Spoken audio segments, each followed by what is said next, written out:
This video is sponsored by Squarespace, the amazing all-in-one website platform that makes starting, managing, and growing your brand an easy and unique experience. More on Squarespace and everything they have to offer later in the video. Hello and welcome back to the channel, and today I thought we'd do something a little bit different and maybe even establish a new Mugi Goof tradition. I was thinking about Egghead and how much I enjoyed it, and I was also thinking about, who's the best character in Egghead? Who's the MVP, rather? That's a very good question. And I was also thinking, about the old YouTube channels that I used to have, which I had, hundreds of them. But one of the more recent ones that I had, I was focused on naming the MVPs of each One Piece arc, and I had a lot of fun doing that. Obviously that channel, didn't go anywhere, but I was hoping maybe that the spirit of that channel could live on in this one. So I figured maybe we'd start things off with this video, and if you guys like it, maybe we can go back into the other arcs and discover who's the MVP for all of those. So that is going to be the bones of this video. We're going to be going over each of the Straw Hats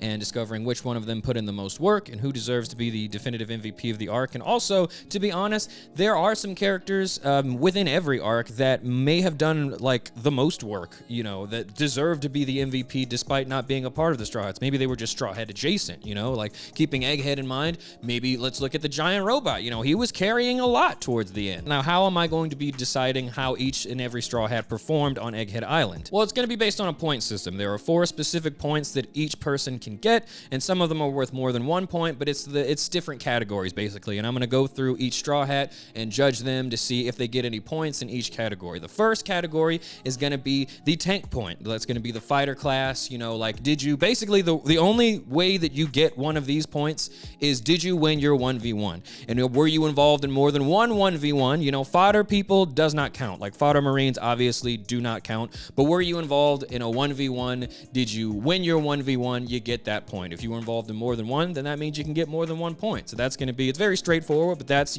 that'll give one of the Straw Hats 1 point. The next point is going to be called the special teams point. Now this is for, how in every single island that they go to, they have an overarching mission that they have to accomplish. And in the middle of all that, Luffy and Zoro are just fighting people, okay? They're just extremely argumentative people. That has nothing to really do, yeah, it's connected to the overall mission that they're all there to do, but to be honest, they're just crashing out. They're just getting in fights. So they're securing their tank points, but the special team points are usually going to go to people like Sanji. Think about Sanji on the sea train. Think about Sanji in Enies Lobby when he opened or closed the gates of justice. I can't remember which one it is, but he was coming in clutch, and Sanji be doing that all the time. He always sees a situation, and he activates his 007 mode, and he's like, no, that is going to be a problem. I need to take care of that. And spoiler, there's a lot of Sanji doing that in this arc too. And special teams points are usually deliberate actions. You see something that needs to be done that no one else does, and you're the only person that can do it. I would even give one to Usopp in Enies Lobby when he shot spanned him from the top of the tower. It's just a really clutch moment. Think about it like that. And the next category is going to be called the narrative point. Okay, now this is going to be worth 2 points because this is very important. This is basically who the narrative is siding with in this arc. So basically the main 2 things is, did they get a flashback, and are there any hype moments that happen for them? So those could each be worth 2 points. Okay, I obviously wouldn't stack flashbacks if you have more than 1 flashback, although that would never happen anyway. If somebody just has a flashback and then a couple chapters later it's oh, I also remember this and that happened. Obviously you just get 2 points because you got a flashback and the arc is basically centered, maybe around you. Think about Sanji and Whole Cake Island. And also, if we're talking about hype moments, keep Sanji in mind on Whole Cake Island. When he told off his dad, I would consider that, because I hate Judge so much. So that right there, that would give Sanji 2 narrative points, which would equal out to be 4 points in total for Sanji on Whole Cake Island. And the last category to consider is going to be called the Mugi Goof point, which is also going to be worth 2 points. All right, this is basically who was the funniest Straw Hat in this arc, but not just who was the funniest, whose perspective was the funniest. Can I make a hilarious video from this person's perspective? Okay, now this, I went back and forth on this, should that really be worth 2 points? And at the end of the day, I decided, you know what, this is my video, all right? This is my channel. I do what I want here. One Piece is all about the comedy for me, and the comedy, the narrative are intertwined. They are like this, so it just felt right. Also, it's so rare that one of the Straw Hats has a really funny perspective on the arcs that they go through. Well, it's not rare, but it's typically they're the ones messing messing shit up. You know what I mean? So if I see somebody and it's like, yeah, Usopp's perspective and all these events, like, that's hilarious. Not just can I make it funny, just is it just objectively funny? Can anyone see that from this person's perspective, it's just everything happening is hilarious? So you would get the Mugi Goof point. So I figure the best way to do this is to go character by character, like Straw Hat to Straw Hat, and see how many points each of them can amass in each of these 4 different categories. And at the end of it, decide the definitive MVP. Like I said, other characters that are not Straw Hats are also in the running for this. We're gonna go over them after we get through the main Straw Hats though. So let's just go ahead and get started. And I wanna kick things off with the Forgotten Straw Hats. Let's talk about them. And now when I say Forgotten Straw Hats, I wanna go ahead and just call out the elephant in the room, so to speak. And let's go ahead and talk about it. Like, a lot of people thought that Egghead Island was gonna be Frankie's arc. Like, he was gonna get like a massive upgrade or something, or maybe some character moments, because that's what happened to Sanji in Whole Cake Island. And Frankie is on record saying that Vega Punk inspires him to be an inventor and a creator and a scientist, like all of these things. So I could see, if you are a massive Frankie fan, I could understand how you may have walked away from this arc a little bit disappointed, okay? I could understand why you were expecting something from Frankie in this arc, and maybe you walked away thinking that maybe Oda just kind of forgot about him. I understand that. As a matter of fact, in the first draft I did for this video, I was going over the footage. I completely forgot about Frankie, and I was just like, that ain't right. That ain't right. Because Frankie does have some moments in this. Like, it's not nothing. It's just not... It's not what you would expect from the Science Island. You know what I'm saying? But we'll get to Frankie in a second. First, I want to talk about the Weakling Trio, specifically Chopper and Usopp. Let's go ahead and, like, talk about how...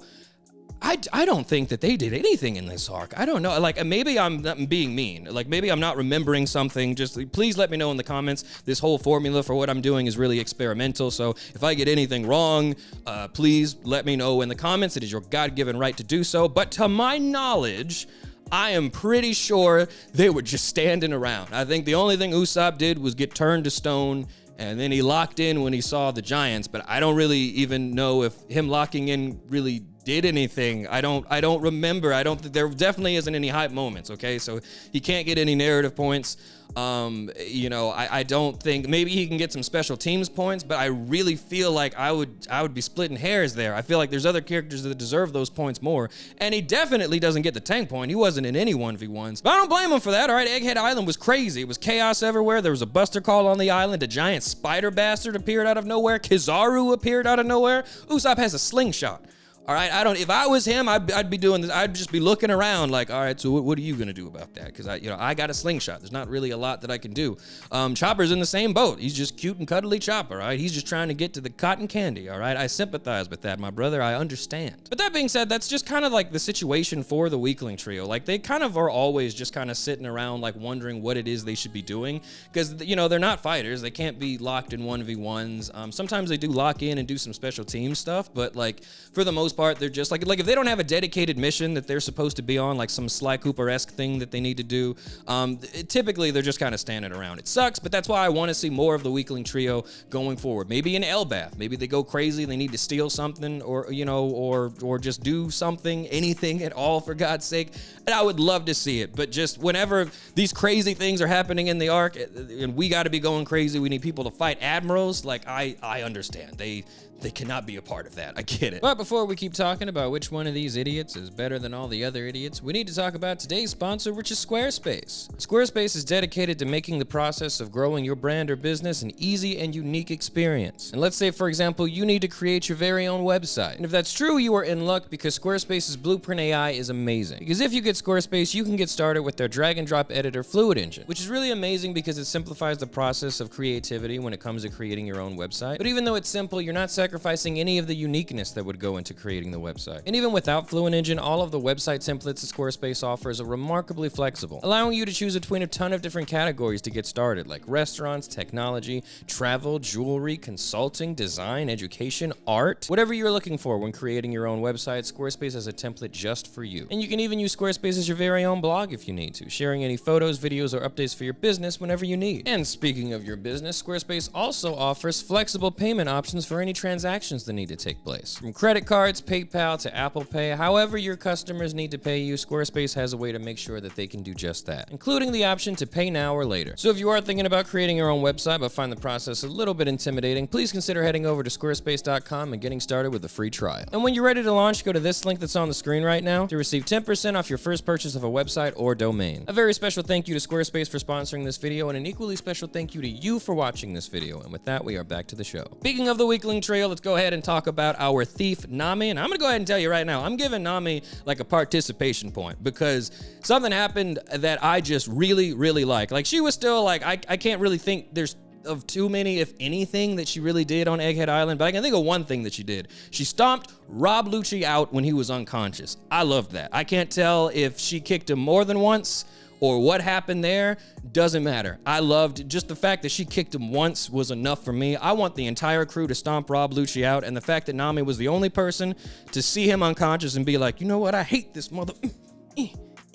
I love that. And the whole time she's like, and this is for Robin. I love that so much. I don't care what nobody, like, yeah, she might not have did much else after that, but I'm giving her an honorary point because good God, I've been wanting to see that pussycat stomped out for so long, and thank God somebody did it. I love you, Nami. Thank you for doing that. So that's Nami Swan. Let's go ahead and move on to Robin Swan. And unfortunately, the most memorable thing here is Robin's reaction to learning that Saul was alive and that he's an Elbath. And that was a really awesome moment. It's not a hype moment, though, so I can't really give her the narrative point. It was just nice. It was really awesome. But then after that, she was taken out like off screen and she was in bandages, and like it was just, she just didn't have any moments in Egghead either, which sucks, but you know, it is what it is. I will say this, I could give her an honorary point for nothing other than the fact that her and Zoro's fits on Egghead Island, they were the cleanest on there. I don't know what happened with the drip on this island. Like, was it really just a random drop box that everybody got? Why were they so clean? And it was just them. Like, they was walking, and they knew they had that shit on too. Go back and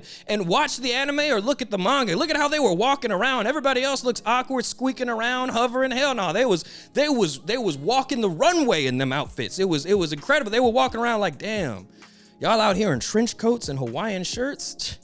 We could never. To this day, I don't know what happened. I don't know. Like, I'm convinced that they must have legitimately was like, all right, don't put me in what you put them in. On God, I can't be seen in that. Okay, just go ahead and let me pick what I'm wearing. Moving on from Robin, let's go ahead and talk about Brooke. I don't really remember him doing anything either. The only thing I really remember is him doing. He was with York, and they were like on the Sunny, and they were trying to figure out how to stop the Sunny from just like being a runaway boat on dry land. And I don't think he even did anything to stop that there. I think he just made a skull joke, and then York kicked him in the bone nuts. Like, that's it. That's all I can remember. It's funny. I can't do anything else with that though. But let's go ahead and talk about Frankie, which I kind of like, I can't really give him a 1v1 point either. I guess I could, actually. We can give Frankie a tank point, but it feels a little bit Mickey, if I'm being honest, because the tank point that I'm giving Frankie is because he beat that one admiral with the long ass neck.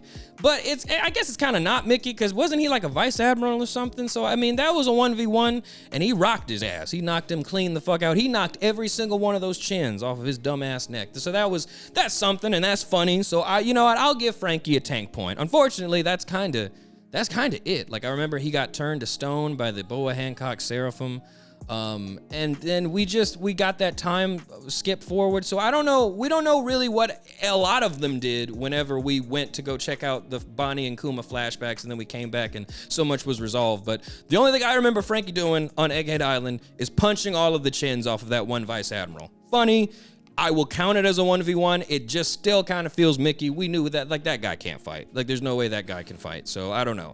So just to recap, most of the Straw Hats lie in the Forgotten Zone, where I can't really give them any points. So that's going to be Robin, Brooke, Chopper, Usopp.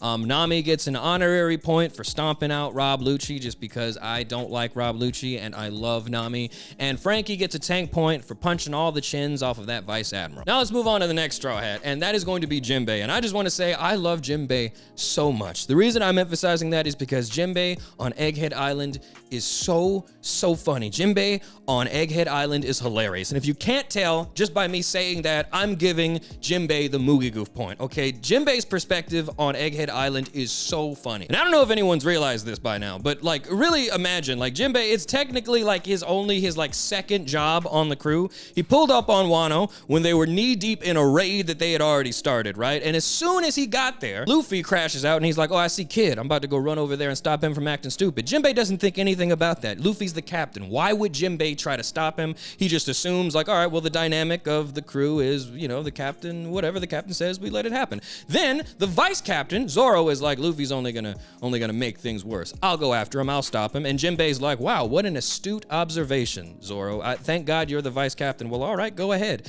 And as soon as Jimbe lets those two things happen, the rest of the crew press him. They're like, why did you do that, you idiot? They are both definitely gonna only make this 1,000 times worse. They press Jimbe. Just his first day on the job. He had no idea what he was doing. And I know in that moment, Jimbe really felt bad, but not nearly as bad as he must have felt when minutes later, those two idiots start crashing out, beating people up over bean soup. Jimbe could have prevented that. He could have stopped both of them from going off on their own, but he didn't. Well, in this arc, Jimbe learned his lesson, and that's a payoff that we are gonna see soon. But let's start it off from just the beginning. As soon as they get to Egghead Island, they see a toddler in a whirlpool in the sky. Jimbe's just driving the ship, minding his own damn business on the sunny, and he's like, all right, well, that's weird. I guess, I mean, what do we want to do? Do we want to stop that? All right, I guess. So he pulls the Sunny over, right? And then they save Bonnie. Now, after that, it is Jimbe, Luffy, Chopper, and Bonnie on Egghead Island. Just a hilarious group of people because it's just a bunch of children and an uncle who is woefully out of his depth, all right? They start walking around Egghead Island. They meet a giant robot named Atlas, and she gives them some hologram food. The whole time, Jimbe is thoroughly confused, but he's also hungry. I love that panel so much because Jimbe's like, he's got like a turkey leg or something, and he's like,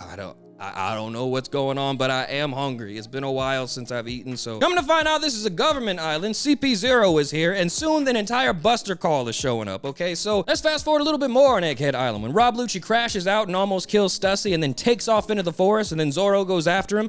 If you go back to that panel, it is so funny because when we see Jimbe, he is already in pursuit of Zoro. Like Sanji calls Jimbe and he's like, all right, fuck, we need to get off this island, but Zoro isn't here yet. Jimbe, can you go and make sure that Zoro makes it back to the ship? Jimbe is already en route. Jimbe was like, I remember vividly what happened the last time I let those two idiots go. I can't go after Luffy. He's fighting a giant spider or something. I don't really know what's going on over there. So I'm gonna go get Zoro. Apparently he doesn't know where the hell he is. Apparently he can't find his way back to the ship. So I'm gonna bring him back. Don't worry. Like Jimbe was already en route. He learned his lesson from on Wano and he is already gonna go pick up Zoro. Which is also when I'm gonna give Jimbe the special teams point because Zoro dead ass we would be without a swordsman and without a vice captain if Jimbe didn't go and bring his dumb ass back to the ship. He would still be on Egghead Island fighting cannonballs that were just destroying the island for no reason. Like he would not have been able to find his way back. We know that for a fact. But just to close out Jimbe's narrative, let's fast forward to when everybody finally makes it back to the Sunny and they finally get the Sunny off of Egghead Island and it's just falling from the sky. Everybody's panicking and screaming and everything. Jimbe is just holding on for dear life onto the helm. And I just find that so funny because Jimbe is holding onto the helm for dear life as it is falling from the sky. He's just like, I still don't know what's going on. But when this boat lands, I'm gonna drive the hell out of it. I promise I will. And I know Jimbe is just thinking to himself like, you know, I've only been a part of this crew for like 2 days at this point. We have fallen from the sky so much. How often do we get captured? How often do we almost fall to our death? So funny, so very, very funny. Maybe one day I'll have to visit the events of Egghead Island through Jimbe's perspective exclusively because Jesus, that's so funny to me. But that's Jimbe, and so he gets the Mugi Goof points. That's 2 points. He also gets a special teams point for bringing back dumbass Zoro. So Jimbe now has 3 points. So the score is Nami 1 for the honorary point for stomping out Rob Lucci. Frankie 1 for the tank point for punching all the chins off that Vice Admiral. And now Jimbe with 3 points for the Mugi Goof point and the special teams point. Let's keep it going. Let's talk about our favorite cook, Sanji, all right? Now, Sanji doesn't get a tank point. He wasn't involved in a 1v1, but he was carrying in the special teams department, all right? He was carrying, all right? He protected Bonnie like a bunch of different times from Kizaru. He was also defending Vega Punk for a while, Sanji be all over the place. So I automatically have to give him at least one special teams point for protecting Bonnie, even though I'm pretty sure he did that more than once. I'll tell you another special teams point I gotta give Sanji. When he put Kaku in that bubble, that was one of the funniest parts of the entire arc. Like, Rob Lucci crashes out, stabs Stussy, takes off into the night, right? Immediately, like without any, Sanji was just like, all right, your dumbass in a bubble. Like, Sanji could not be bothered. He was like, I don't know if y'all, like, if you knew he was about to do that, the last thing we need is your dumbass crashing out too. So get in the bubble. Like, clutch play. Like, we don't know what Kaku was gonna do, but he was not about to fight Rob Lucci. Like, Sanji knew that for a fact, so he was like, it just better, we better get you the hell out of the way, honestly. Another special teams point I'm gonna give Sanji was his rescue of Nami, all right? If you remember earlier in Egghead Island, Nami was fighting S-Shark, a Seraphim. Nami shouldn't be in that situation. She screamed for help, and I don't even remember what Sanji was doing. He rushed over there and was ready to whoop the dog shit out of Seraphim Jimbe. He was so ready for that because he hates Jimbe. Maybe that's too far. He hates Zoro, but he don't like Jimbe, which is why it's so funny both of them are in Hawaiian shirts. I know that the drip store was just a random drop box, because there's no way in hell they would both walk out of the changing room in Hawaiian shirts, and Sanji would look at Jimbe like, you got 2 Hawaiian shirts? That's fine. I don't mind being in the same shirt as somebody that has a higher bounty than me. Like, Sanji is petty in so many funny ways. Like, I know every time he's looked at Jimbe in that Hawaiian ass shirt, he was like, God, get me out of this abomination. But that's probably where we have to stop with Sanji, because he, like I said, he doesn't get a tank point. He didn't have any 1v1s. You know, he doesn't get the Mugi Goof point because Jimbe has that, and he didn't get any flashbacks or overall hype moments that I would consider, or at least I can definitely say there were way more hype moments from other people that we're going to talk about. So, to recap of the score, again, that's Nami 1, Frankie 1, Jimbe 3, and Sanji 3. Okay, so let's keep going. Let's go on and talk about our Vice Captain Zoro. Now, I'll tell you this,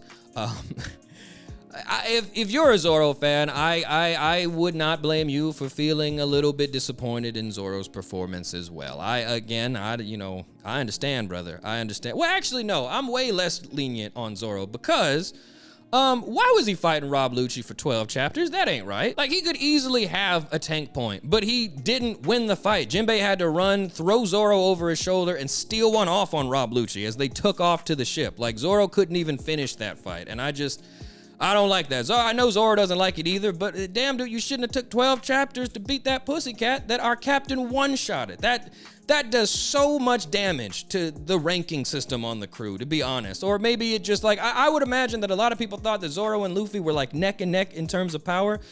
Hell no, I don't think so anymore, because we one-shot that pussycat in Gear 5. Zoro fought his heart out for 12 chapters, all right? Huffing and puffing, having an asthma attack. Although I have a theory, the only reason he took that long fighting Rob Lucci was because he sensed that hockey from that spider bastard and all the other Gorosei touching down, and he was like, I have no idea what's happening over there. I'm gonna let the captain handle that. I'm fighting this leopard bitch. That's what I signed up to do.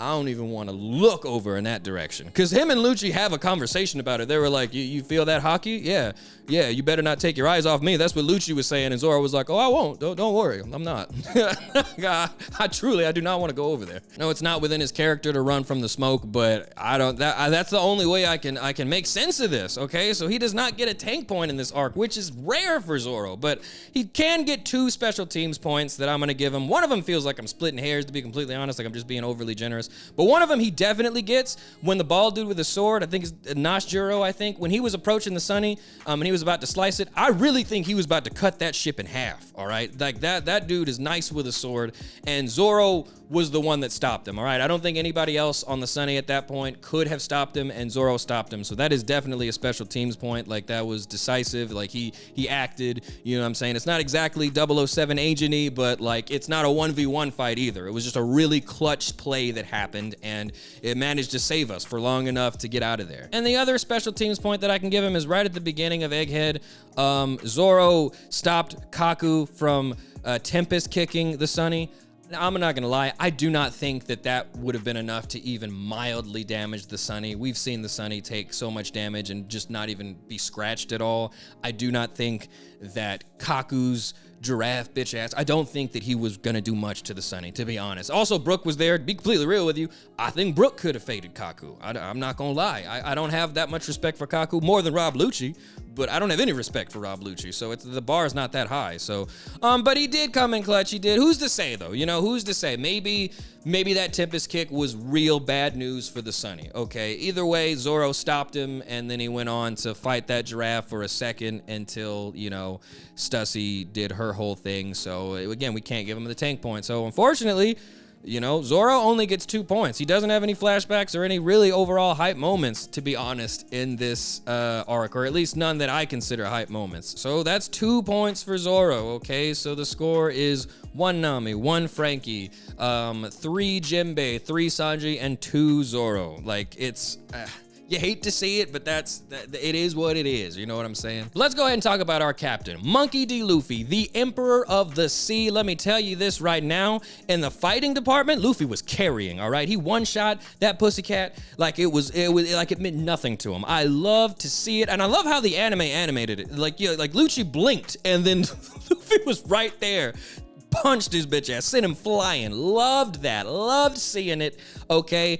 And then he did the thing where he pulled goggles out of his hair. It's the Looney Tunes shit that I love to see. But not just that. Don't forget, like, we fought Kizaru, which is going to be a hype moment. So Luffy secures our first narrative point, okay? That's a hype moment. We got a rematch from the same person that was pressing us in Sabaody, okay? So Luffy's got that point. He's got those 2 points for the narrative point, and he's got the tank point. So that's 3 points that Luffy is at right now, because those are hype moments that we got from Luffy, okay? He, like fighting Kizaru and fighting him for that long, like, it's still a matter of contention as to who really won, to be honest. You can make arguments for both ways. I mean, I feel like the only way you logically could go is that Kizaru was on some level definitely holding back, even if it wasn't voluntary. Like, his heart wasn't in it, to be completely honest. But you could also argue that his heart's never in it anyway.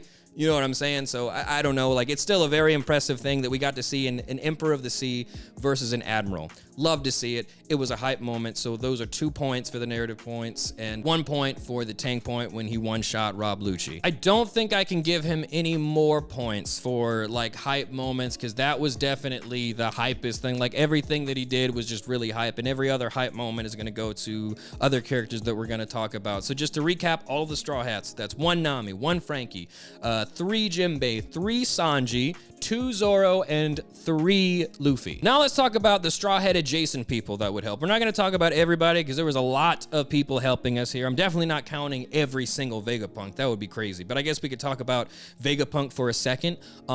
This whole goddamn arc was his fault, so I don't feel right considering any of the benefits that he did. There's so much I can be like, well, if you just...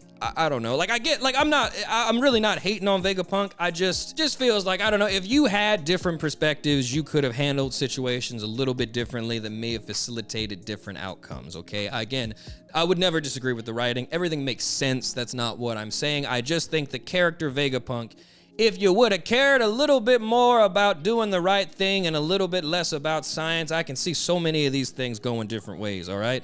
And to be honest, I know your back was against the wall. I know that you hated doing it, but you lobotomized Kuma, you bastard. I don't know. There was so many. You the smartest man ever. You couldn't think of a fail-safe way to, like, make it to where Kuma and his daughter could just be happy, you bastard. That's all I'm saying. So no, Vega Punk ain't gonna be considered. But I'll tell you 2 people right off the bat that absolutely are gonna be considered, and those are gonna be the people who had flashbacks in this arc. That's gonna be Kuma and Body. So let's talk about Kuma, okay?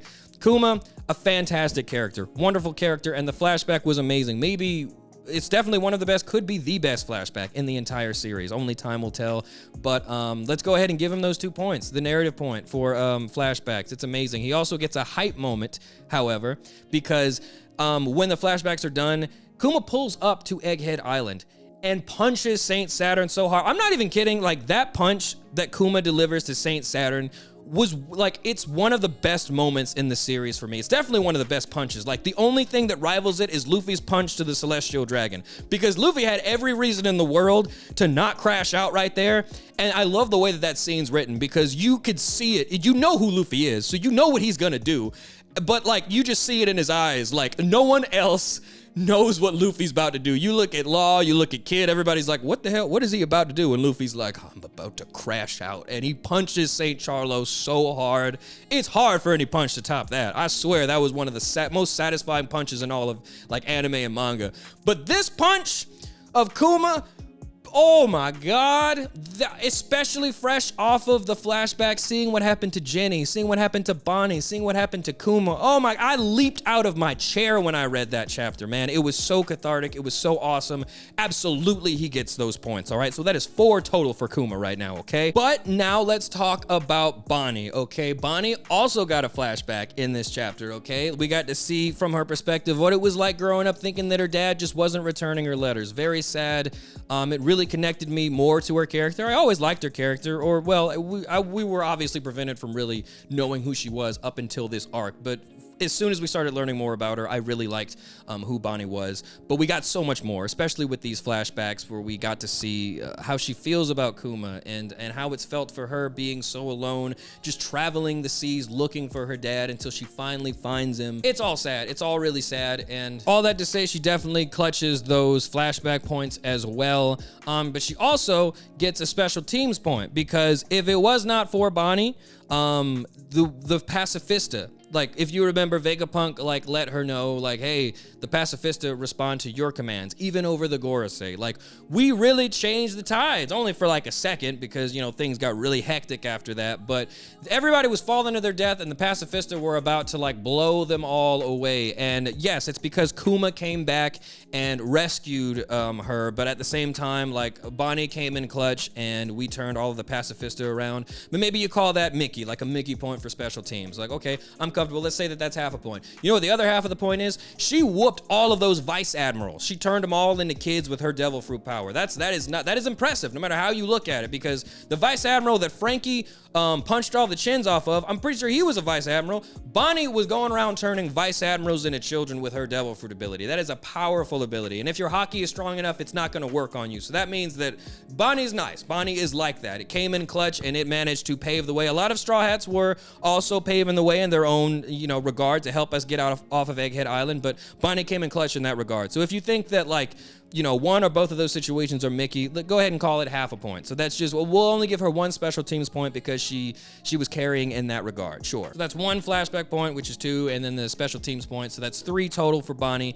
And let me tell you the last thing that I'm going to give Bonnie, and that's a hype moment, okay? Which you should have known this was coming, okay? Because Bonnie going Gear 5, hype as hell. Bonnie doing a father-son Kamehameha punch with Luffy in Gear 5, hype as hell, okay? I do not know any other way to describe that. I had an amazing time reading that. It's the only other time in this arc that I actually got up out of my seat and I was like, yeah, punch that spider bitch, I hate him. It was amazing. So that's another 2 points for a hype moment. So if you are counting, you know what that puts Bonnie to. That's 2 points for a flashback. That's 1 point for special teams, and then another 2 points for a hype moment. So that means that Bonnie is resting at 5 points, meaning that the final score is 1 Nami, 1 Frankie, 3 Jimbe, 3 Sanji, 2 Zoro, 3 Luffy, 4 Kuma, and 5 Bonnie, making Bonnie the definitive Mugi Goof MVP of Egghead Island. I don't regret anything. I don't regret that at all.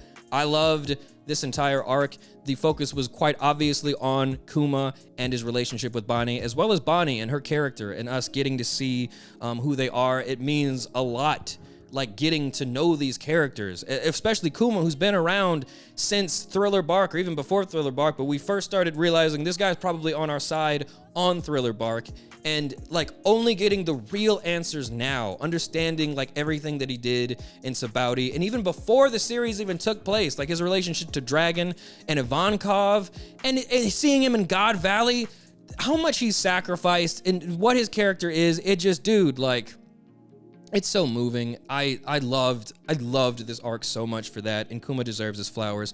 But I think he would love to know that his daughter was the MVP of this arc, because she really was, like, I mean, she did a lot, but also it's just like she did a lot by being herself. Like, her turning Gear 5, her using Gear 5 is amazing, because she could have only did that because of the people that she was surrounded by. She only does that because she met Luffy, but also because she chose to keep believing, not just in herself, but in her dad. It's beautiful, man. That's actually beautiful. And the fact that she was able to profoundly impact so much of the plot and how we escaped Egghead Island, it's like a cherry on top. It's not, so she wasn't just there. This arc wasn't just so that we could learn about Bonnie. It was also so much agency that Bonnie took for herself. It was so easy for her to just basically become comatose in this arc. Like, just kind of like, let go. Stop trying, stop fighting. But she didn't give up. She did not give up. For like a little kid that's like, what is she, like 10? For a little kid to go through everything that she has and she doesn't give up, dude, that's huge. That's just so big, and it's awesome, and it means so much to me in terms of like storytelling, and I love it so much. And you know, as I've explained via my point system, I think she deserves it. I think she more than deserves it. So Bonnie, you are the definitive Mugi Goof MVP for Egghead Island. You deserve it. We will see you in Elbaf. So that's about it for this video, guys. I just wanted to stop by and give you my thoughts on all of this because I've been thinking about it for a while. Like I said, this is experimental, so if I forgot about anyone doing anything on this arc, please feel free to let me know in the comments. But yeah, I hope that we can do this with the other arcs going forward because I think it's fun thinking about this. You know what I mean? The Straw Hats be carrying, and sometimes they don't be carrying. Sometimes they just be standing around doing nothing. And I think it's only fair that we judge them for those decisions and those actions. So, yeah, that's it for this one, guys. Thank you so much for watching. Thank you for being interested, and I cannot wait to see you in the next one.